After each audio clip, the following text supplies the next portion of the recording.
Hello friends, welcome in Persham School. Today we will study social science.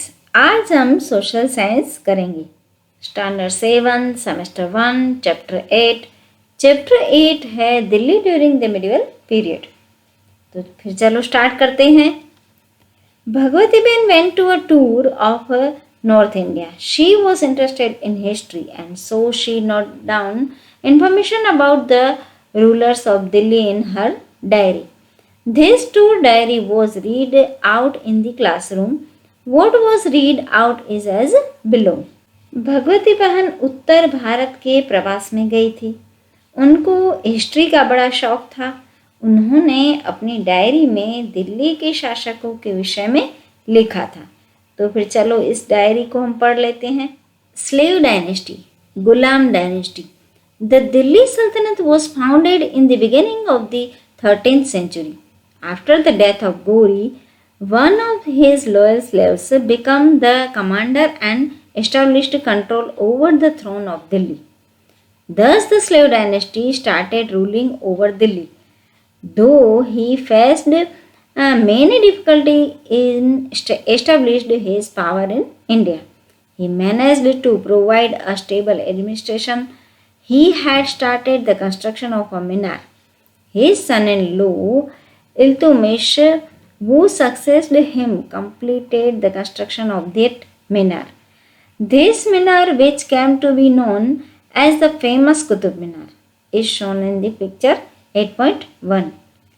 The architectural style in which Qutub Minar was constructed is a mixture of both Hindu and Muslim style. This place was the capital during the Sultanate age. गुलाम वंश. 13वीं सदी के शुरुआत में दिल्ली सल्तनत की स्थापना हुई थी. गौरी के निधन के बाद उसका विश्वास पात्र गुलाम में से सरदार बना हुआ कुतुबुद्दीन ऐबक ने दिल्ली का शासन संभाला था. ये बात हमने इसके अगले चैप्टर में भी पढ़ा था. हिस्ट्री का जो इसका अगला चैप्टर था उसमें हमने लास्ट में पढ़ा था, शायद आपको याद होगा. इसके साथ ही दिल्ली की गद्दी पर गुलाम वंश की स्थापना हुई. भारत में सत्ता जमाने के लिए उनको कई सारी प्रॉब्लम्स आई, यानी कई सारी कठिनाइयाँ उसके सामने आई थी. फिर भी शासन को उसने अच्छे से संभाला. उसने एक मीनार का निर्माण कार्य शुरू करवाया था. उसके बाद सत्ता पर आने वाले उसके दामाद इल्तुतमिश ने यह काम पूरा किया, यानी कि यह मीनार अधूरा था, तभी उनकी डेथ हो गई थी. तो उसके बाद उसके दामाद ने ये काम कंप्लीट किया. जो मीनार यहाँ पे दिखाई दे रहा है पिक्चर 8.1 में, यहाँ पे हम देख सकते हैं वो है. और ये जो मशहूर कुतुब मीनार है वो है कुतुब मीनार. कुतुब मीनार के निर्माण कार्य में हिंदू मुस्लिम स्टाइल दिखाई दे रही है. सल्तनत काल में यही राजधानी का मेन प्लेस था. यहाँ पे आप ये वाला मीनार देख पाओगे अच्छे से, पिक्चर में दिया गया है. Iltutmish was also a slave in the beginning. He conquered many territories in India and made them a part of the Delhi Sultanate. So he is known as the founder of the slave dynasty. His daughter Razia Sultan ascended the throne after his death in 1236 CE. Razia was the first female ruler, Sultana, to rule over Delhi. Razia was an efficient ruler. She used to dress as a male when she was in the court. According to a historian of that time, Minhaj-e-Siraz, Razia was a more capable and efficient ruler than her brothers. However, being a woman, she was not accepted as a ruler. Qutubuddin Aibak के बाद गद्दी पर आने वाला इल्तुतमिश भी शुरुआत में गुलाम था. भारत के कई प्रदेशों को जीतकर दिल्ली सल्तनत के साथ जोड़ देने के कारण उसको गुलाम वंश का सच्चा स्थापक माना गया. उसके निधन के बाद दिल्ली की गद्दी पर उसकी डॉटर जो रजिया वो ईस्वी सन 1236 में आई रज़िया दिल्ली की गद्दी पर आने वाली प्रथम महिला शासक थी। रज़िया शासक के रूप में काबिल थी और मेल का ड्रेस पहनकर वो राज दरबार में बैठती थी। उस समय के इतिहासकार जो हिस्टोरियन थे मिन्हाज सिराज, वो उसने लिखा है एक किताब में कि रज़िया अपने भाइयों से भी ज़्यादा सक्षम और काबिल थी, पर फिर भी एक स्त्री होने के कारण उसे शासक के रूप में स्वीकार नहीं किया जाता था। यहाँ पे एक अच्छा वाला विचार लिखा गया है, चलो इसके बारे में देख लेते हैं। Position of man and woman is equal in society, then why was Razia Sultan not accepted as a ruler? समाज व्यवस्था में स्त्री और पुरुष का स्थान समान है, इक्वल है, फिर ऐसा क्यों हुआ? चलो जल्दी से सोच के बताना मेरे को। अमीर उमराव dislike Razia's as a rule. Razia's rule came to an end due to the interference of the Amirs. There was complete disorder in the Sultana for 6 years after her death. At last, the Amirs enthroned Nasruddin, the son of Iltutmish. He ruled for 21 years. After his death, Ghiyasuddin Balban ascended the throne of Delhi. He was a strong ruler who brought an end to the disorder and established peace. Balban had been the Wazir of Nasruddin for 20 years. Subsequently, he ruled as Sultan for 22 years. His descendants were weak and the Khalji dynasty established its rule over Delhi. इसमें ऐसा बोला गया है कि अमीर उमराव को रज़िया बेगम की सत्ता चुभती थी। अमीरों की खटपट के कारण रज़िया के शासन का अंत हो गया। उसके निधन के बाद 6 साल तक राज्य में ऐसे अंधाधुंधी चल रही थी। आखिरकार अमीरों ने इल्तुमिश के पुत्र, इल्तुमिश का जो सन था नसरुद्दीन, उसको दिल्ली की गद्दी पे बिठाया गया। उसने 21 साल तक वहाँ पे रूल किया। उसके निधन के बाद दिल्ली की गद्दी पर गियासुद्दीन बलबन आया। दिल्ली के शासन में चल रही अशांति और अव्यवस्था का अंत करके उसने मजबूत शासन की नींव डाली। बलबन नसरुद्दीन के मंत्री के रूप में 20 साल तक रहा। उसके बाद 22 साल तक सुल्तान के रूप में कार्यभार चलाया। उसके बाद के शासक को बहुत कमज़ोर पड़ गए थे। कमज़ोर पड़ते ही दिल्ली पर खिलजी वंश की स्थापना शुरू हो गई। यहाँ पे थोड़ा सा जानने जैसा है, तो चलो फिर जान लेते हैं।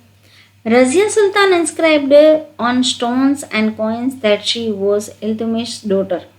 The Kakatiya dynasty used to rule over Warangal in present Andhra Pradesh. The attitude of Queen Rudrama Devi, a ruler of this dynasty, was exactly the opposite to that of Razia Sultan. In her inscriptions, she engraved her name like a man. Similarly, there was Queen Dida, who once ruled over Kashmir. She was affectionately called Didi by her subjects. यहाँ पे ऐसा बताया गया है कि रज़िया ने अपने अभिलेखों और कॉइन्स पे लिखवाया था कि वह इल्तुमिश की बेटी है। आधुनिक आंध्र प्रदेश के वारंगल क्षेत्र में एक काकतीय वंश का शासन था। उसकी रानी रुद्रमा देवी का व्यवहार रज़िया से बिल्कुल ही ऑपोजिट था।